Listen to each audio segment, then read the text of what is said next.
نصرتالله سلیمزاده رئیس نویه باباجان غفوروف روز 31 ایول سال 2023 در نشست مطبوعاتیش گزارش پایگاه خبری بامداد درباره صدمه مرگاور با اشتراک معاون رئیس این نویه یوسفی اکبر محیدین زاده را تصدیق کرده است، ولی گفته است که او هنگام راندن ماشین مست نبود. اکبر محیدین زاده ساعت 1 شب مادر بیمارش را به بیمارخانه برده است که صدمه رخ داده است. راننده نه بلکه پیادهگر مست بود. علاوه بر این یگان آدم به دشمن نیست نقل قول کرده است خبرگزاری از پلیوس از سخنان سلیمزاده در نشست مطبوعاتی. خود اکبر محیدین زاده در نشست مطبوعاتی حضور نداشت و شرح حادثه از زبان خود او معلوم نیست. مقامات کارهای داخلی کشور نیز رسما این حادثه را تا حال شرح ندادند. پایگاه خبری بامداد قبلا خبر داده بود که داستانی نویه پرونده جنایتی معاون رئیس این نویه یوسفی اکبر محیدین زاده را قطع کرده است.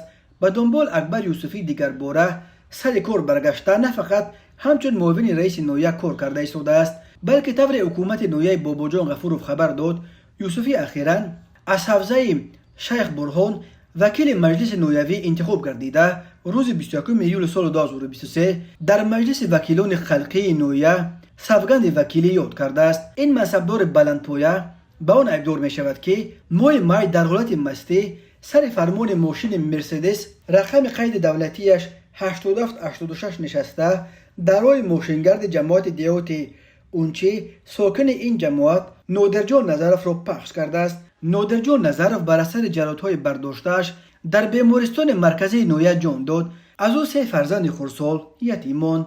بر اساس قسم 4 ماده 212 کودکس جنایتی تاجیکستان به اکبر یوسفی برای راه دادن به صدمه نقلیاتی در حالت مستی که از بی‌احتیاطی باعث مرگ انسان شده است همچون جزا از 5 تا 10 سال زندان با محروم نمودن از حقوق اشغال منصب‌های معین یا مشغول شدن با فعالیت معین به مهلت تا 10 سال تهدید میکرد. به کدام توجیه قطع شدن پرونده معاون رئیس نویه باباجان غفوروف معلوم نیست. در پرونده های مربوط به صدمه ها گاه در زمینه معامله بین راننده گناهکار و اهل خانواده جبر دیده توافق به دست می آید که برای مثال نفر گناهکار تامین زندگی فرزندان یتیم مانده جبر دیده را به دوش می گیرد و در عوض این آن طرف از دعوای خود می گذرد. اما ساکنان اونچی می گویند اکبر یوسفی به طرف جبر دیده یگان کمک نکرده است. همسر نادرجان نظرف بعد مرگ او حتی مجبور شده است که